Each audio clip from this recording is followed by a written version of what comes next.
Aceitei o desafio e fui atrás de provar historicamente que Jesus de Nazaré realmente existiu, usando evidências históricas que não seja a Bíblia. Vou deixar na descrição do link se você não viu esse vídeo ainda.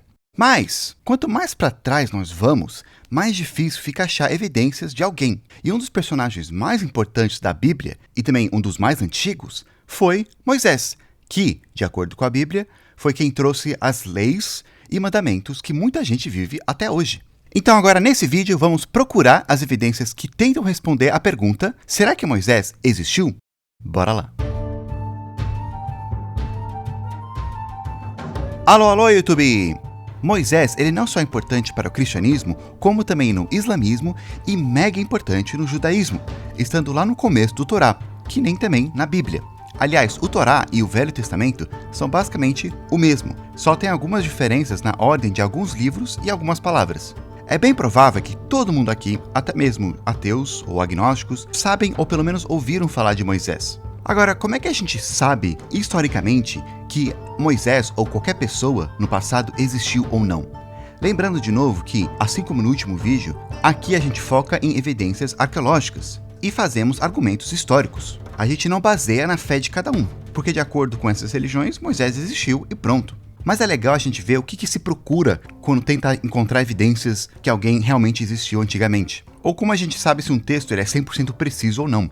Mas antes, rapidinho, como agora no começo do ano o tempo está bem quente e chuvoso, nosso patrocinador, a Insider, tem uma solução para todo mundo, a Tech T-Shirt. Essas são minhas camisetas favoritas. Elas são feitas de modal, que é um tecido mega resistente e pode durar até 3 vezes mais que as camisetas normais aí. Elas são super leves. Usando o dia inteiro, até mais de um dia, ela não incomodou, não apertou, não machucou, não ficou fedendo e melhor, ajudou a regular a temperatura. Com certeza teria sido muito útil para o pessoal lá junto com Moisés, que viajou 40 anos no deserto. Além disso, as fibras do tecido são mais difíceis de amassar, então você não vai precisar passar. Vale muito a pena, sério, eu odeio passar roupa. A Insider está oferecendo um cupom com desconto de 12% para o pessoal aqui do canal, usando o link que eu vou deixar aqui na descrição, junto com o código PLANO12. Tem vários tamanhos e cores diferentes para você escolher, então dá uma olhada e valeu Insider por apoiar o Plano Piloto.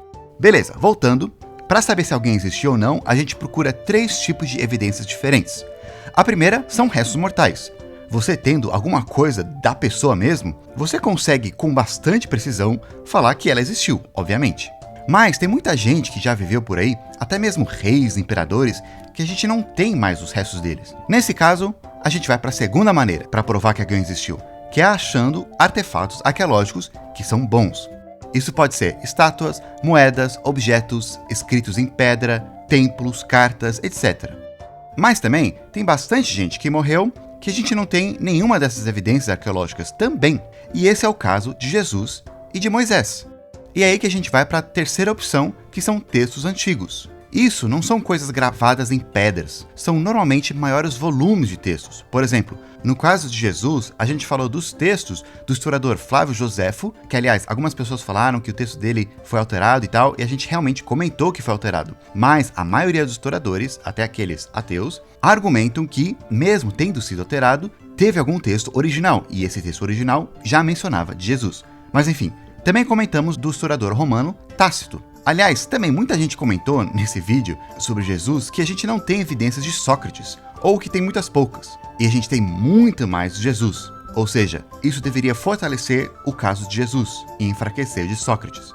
Mas na verdade não é bem assim, gente. Esses vários textos antigos que temos de Jesus é o Novo Testamento. E o fato de a gente ter várias cópias antigas do Novo Testamento e quase nenhuma de Sócrates não prova mais fortemente que Jesus existiu e Sócrates não. A quantidade não faz uma prova ser mais forte que a outra, e sim a qualidade. Ou seja, se ela responde aquelas 5 perguntas que a gente falou naquele vídeo. Então você pode achar uma evidência de César, por exemplo, mas se ela responde essas 5 perguntas bem, só essa evidência já é suficiente para provar que essa pessoa existiu sem dúvidas. Mas, ao mesmo tempo, você pode ter centenas de escritos sobre alguém. Só que se todos esses escritos eles não conseguem responder as perguntas, então, mesmo tendo muito, eles não necessariamente comprovam a existência daquela pessoa. No caso de Sócrates, assim como de Jesus, a gente sabe dele por causa de escritos de outros.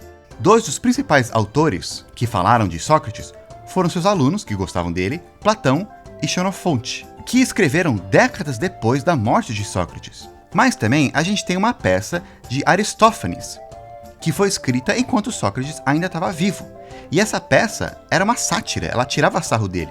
Então, historiadores acreditam que é pouco provável, para aquela época, tirarem sarro de alguém, de uma figura pública que não existia, que foi inventada. Ainda mais uma figura pública que estava viva. A dúvida que a maior parte dos historiadores tem sobre Sócrates não é se ele existiu ou não, e sim como que ele era. Mas aí já é outro assunto. Lembra, gente, muitas coisas em história são feitas por especulações e consenso entre historiadores e arqueólogos, que tem muitas coisas que é difícil saber com precisão exatamente. Então, os historiadores fazem suas teorias, baseadas em tudo que eles estudaram. Eles fazem um palpite fundamentado. Mas enfim, no caso de Moisés, fica muito mais difícil que Sócrates e Jesus. Infelizmente, o registro mais antigo que a gente tem de Moisés é o próprio Torá, a Bíblia hebraica. De acordo com o Torá, quem que é Moisés? Bom, ele é uma pessoa que nasceu no Egito, em uma época que o povo hebreu, os israelitas, viviam lá e eles eram escravos. Quando bebê, Moisés foi colocado numa cesta no rio Nilo e aí foi encontrado por uma das filhas do faraó. Depois de crescer no palácio, ele acaba matando alguém e fugindo para a terra de Midian.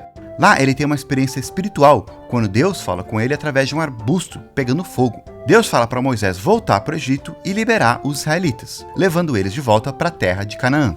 Aí Moisés vai lá, Deus manda 10 pragas e depois o faraó acaba deixando liberar o povo. Mas uma hora eles têm que fugir de novo e eles atravessam o Mar Vermelho, que milagrosamente Moisés dividiu no meio. Depois disso, Moisés recebe os 10 mandamentos e os israelitas vivem no deserto por uns 40 anos.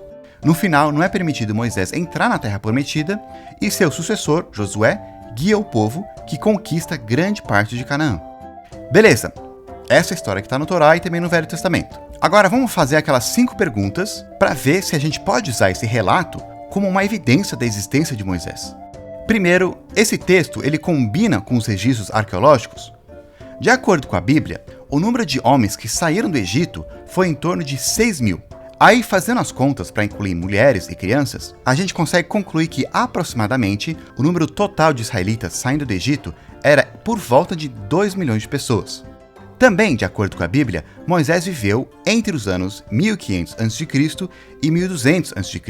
A data depende muito da sua interpretação, dos dados cronológicos, e tem muitas teorias diferentes lá. Tem gente que fala que é por aí, tem gente que fala que é até antes, mas a maioria acha que é alguma época durante esse tempo aqui. Bem, até o momento, a gente não tem nenhum registro arqueológico desse período, e na verdade de nenhum outro período, que sugere uma grande perda de população do Egito de 2 milhões de pessoas. Nem de 2 milhões de pessoas viajando no deserto por 40 anos, nem de 2 milhões de pessoas aparecendo em Canaã e ficando no lugar da população que já morava lá. Mesmo se os egípcios tivessem tentado esconder e apagar essa derrota, os arqueólogos dizem que é muito difícil cobrir todas as evidências físicas que aparecem com o movimento de tantas pessoas. Lembra, é 2 milhões de pessoas. A maioria dessas evidências seriam lixos, como pedaços de potes, ferramentas ou até também ossos das pessoas que morreram durante esse tempo.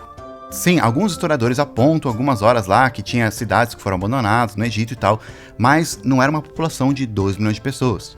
Mas gente, isso não prova que Moisés não existiu, e nem que não teve o êxodo. Somente indica que provavelmente não saíram 2 milhões de pessoas. Ainda tem a possibilidade de ter acontecido algum tipo de êxodo, só que em menor escala. Número 2. Existe mais de uma fonte que relata a mesma história? Sim, existe. Só que ao invés de ajudar, ele meio que atrapalha, porque surpreendentemente existem vários relatos diferentes do mundo antigo que falam sobre um Moisés. Só que eles têm versões diferentes da história da Bíblia hebraica. Por exemplo, em algumas versões gregas, ele construiu uma cidade ou construiu um templo, muitas vezes lá no Egito mesmo. Outros relatos falam que ele inventou o alfabeto, sendo guiado por Tote, ou que ele introduziu leis para os egípcios. De acordo com aquele historiador romano Tácito, ele fala que Moisés saiu do Egito para colonizar Canaã, mas ele diz que eles ficaram somente 6 dias viajando no deserto e que Moisés entrou junto com eles em Canaã no 7º dia. Um dos relatos mais interessantes foi escrito por Manetão, um sacerdote egípcio e historiador, que viveu durante a dinastia ptolêmica. Nesse relato, ele fala de um povo que ele chama de Hyksos, e ele diz que eles governaram por um tempo o Egito Menor, numa época um pouco antes do tempo de Moisés. Só que aí depois eles foram expulsos para Canaã.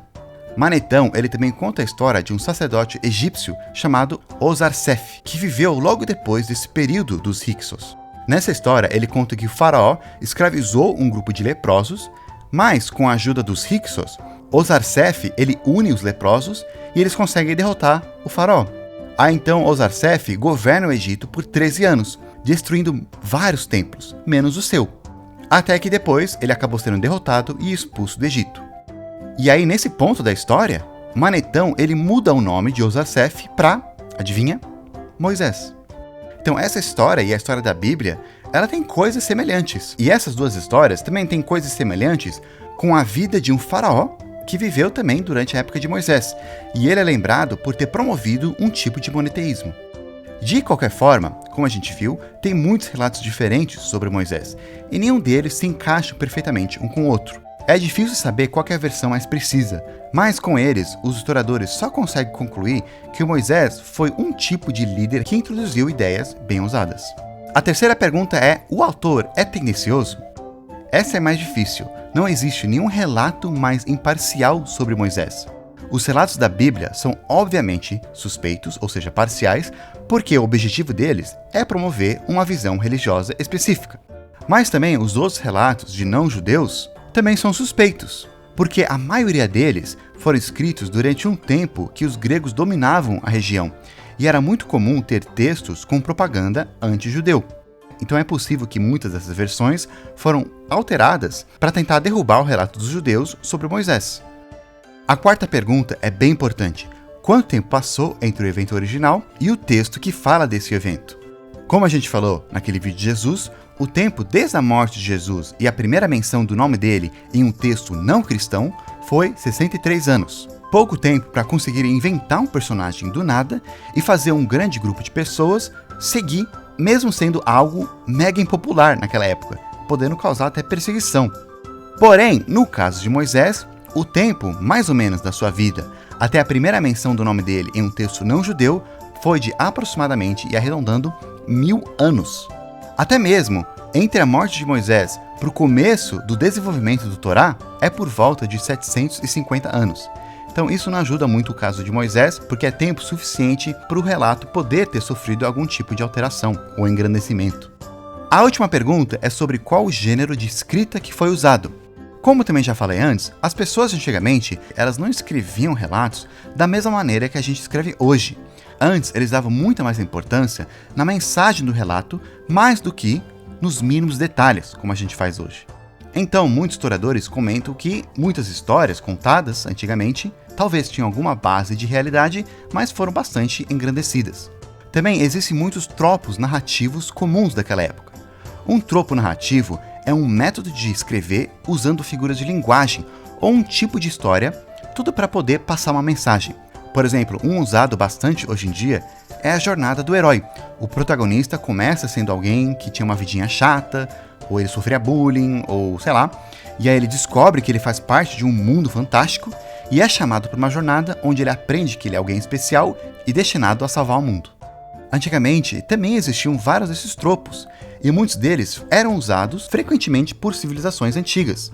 Muitos a gente encontra na história de Moisés, como, por exemplo, o de nascer em classe pobre e ser adotado por realeza, o de ser colocado em cesta e jogado no rio, o do príncipe ou princesa que sai do palácio para descobrir como que o mundo realmente é, o do herói que foge do seu lar e depois tem que voltar para fazer algo incrível. Até mesmo a história da divisão do mar tem algumas coisas em comum com histórias antigas, onde o atravessar de águas era usado como uma metáfora de abandonar uma vida velha e começar uma nova. Então, concluindo, porque as evidências arqueológicas contradizem com o que diz na Bíblia, e tem muitos relatos com versões diferentes sobre Moisés, e que todos esses relatos têm as suas tendências, e foram escritos muitos séculos depois da época, supostamente, que Moisés viveu, e por causa dos gêneros de escritas e dos tropos usados antigamente, é bem difícil falar com 100% de certeza, usando o método histórico, que Moisés existiu. A gente não consegue fazer como a gente fez lá com Jesus. A gente teria que achar outras evidências arqueológicas mais antigas que o Torá, que talvez devem existir, mas ainda não encontramos. Tem muita coisa enterrada por baixo das areias do Saara. Calma, de novo, isso não quer dizer que ele com certeza não existiu. Isso só quer dizer que as informações que a gente tem não são suficientes para provar academicamente. Por isso que muitos historiadores dizem que Moisés deve ter existido, mas que muitos dos relatos foram evoluindo com o tempo. Mas, gente, a história de Moisés ela é muito bonita e ela tem inspirado muitos por milênios, especialmente aqueles que se sentem oprimidos, e também ensina aqueles que têm poder a não oprimir os outros. Eu acho que ao invés de a gente ficar perdendo a cabeça, querendo brigar com outros por causa dessa pergunta, a gente deveria se perguntar se a gente está aprendendo com essa história. Quem sabe se a gente aplicasse mais a mensagem da história, o mundo teria menos brigas. Especialmente pessoas que são consideradas diferentes, estrangeiras. Porque o estrangeiro não afligirás, nem o oprimarás, pois estrangeiros fostes na terra do Egito. Por enquanto eu vou ficando por aqui e nos vemos na próxima.